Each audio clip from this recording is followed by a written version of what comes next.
I want to tell you about my book, Endgame. 10 moves to the end of the kingdoms of this world. 10 moves of God, final moves to the end of the kingdoms of men.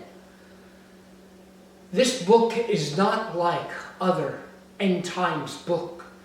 It speaks of the last days as a shrinking window of time. And we are in the very last days of the last days. This book is different from other books written about the end times, the latter days, because this book is born out of revelation. It's born out of 2 visions I have had from the Lord. My first vision is a vision that I saw of the Messiah himself when I was a lost soul, lost hippie in the darkness of a little bodega in Los Angeles. Let me tell you my story. As I said, I was a lost soul. I don't know if you've seen the movie, The Jesus Revolution, but in the early 60s, in the hippie movement, the peace movement, the end of the Vietnam War, and a new age we sang about in the musical Hair, the age of Aquarius. We all had this idealistic vision of a world that we would make as young people. But inside, many of us, I know I was, we were not quite sure. We were fearful. We had doubts and fears, and the future did not look optimistic. And I can't speak for everyone else, but I was dying inside. It was a world of drugs and sex and so-called free living, but none of us were really free. I'd like to tell you what happened to me. During that time, it seems, and now I know, that God was moving in a special way, and he was beginning to deliver or save, I don't know what other word to call it, young hippies out of this. And they were preaching on the streets, and they would seem to seek me out and tell me about God's coming judgment and Jesus, the Savior. Well, I would argue with them. I came from that kind of background, and I had rejected it. I argued with them and would yell and everything else. But at night, I would go back to my little bodega, a little place outside of a hoagie stand where the owner, Horrible Harry, would keep his condiments of mustard, ketchup, relish, things like that, plates, plastic forks, etc. And there I would lay down to sleep. Well, after this went on with these hippies, day after day, I began having dreams, very dark, vivid dreams of the end times, of the last days.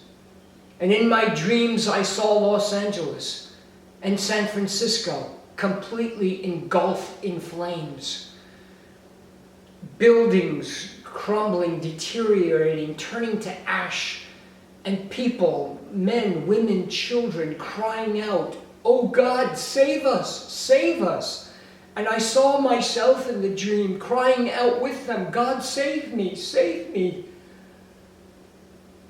Well, I would have them night after night, and one night, in the dream, was so vivid, so horrible. The whole dream was shaking, and I realized I was no longer sleeping, no longer having a dream. There in the darkness of a very early morning, I was awake in the middle of a real live earthquake in Los Angeles. And I thought, this is it.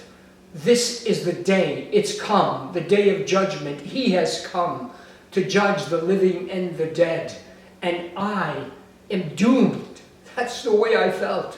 I am lost in my sin, and I was terrified. I have never been so afraid in my whole life and never have been since then.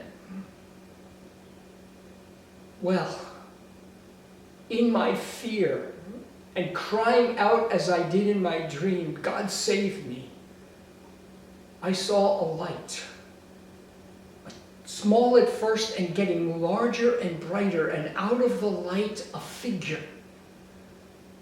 And I saw a figure, a body, and a beautiful face, and I knew who it was. And this figure came out of the light. Behind him was a dark night filled with stars.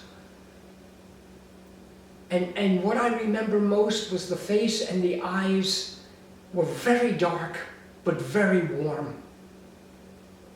And I heard, not in my ears, somewhere within me, a voice saying, I am the way, the truth, and the life. No one comes to the Father but through me. And something within me just received that, believed that, took it into myself. And I immediately felt a warm, hot, even hot peace. A peace that I have never felt before. And I have known ever since. I have followed that vision and that light, that Jesus, Son of God, for the rest of my life. But that vision led me on. I went to seminary. I studied the Bible for 40 years. This book is the work of 40 years of study. But it's not just biblical analysis and my understanding and academic study. This vision has given this book a life, a very important life. And I want you to read it. Now, since then, I've had another vision where I got the name Endgame. I was meditating on the words of Yeshua in Matthew 24 when Jesus tells about the signs of his coming, how we can know when we're getting close to that day. And while I was meditating and studying, I had another vision, and I saw a giant chessboard with huge pieces like two armies clashing, and I heard the noise of warfare. And then the vision changed, and I saw the chessboard, and many pieces were fallen, and only a few pieces remained. And I understood that in that battle we were in what's called in chess the end game.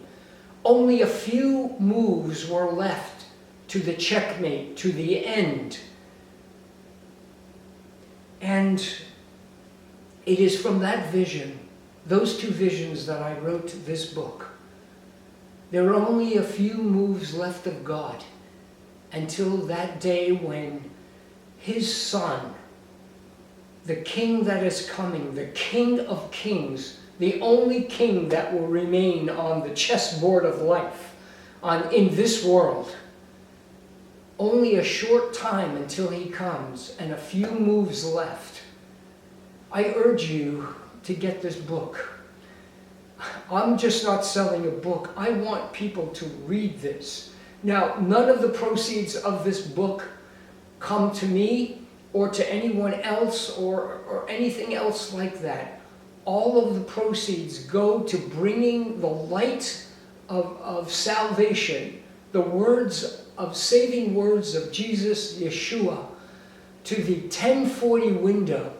That is the area of most need, the last of the nations that need to have the gospel sent to them. China, India, Egypt, Iran, Iraq, that area needs the light of the gospel and salvation before the end. And I urge you to buy this book, because the time is late, my friends. That window is shrinking. That day is coming. We are in the end game. and that final few moves are about to happen. Get this book, I urge you. Endgame.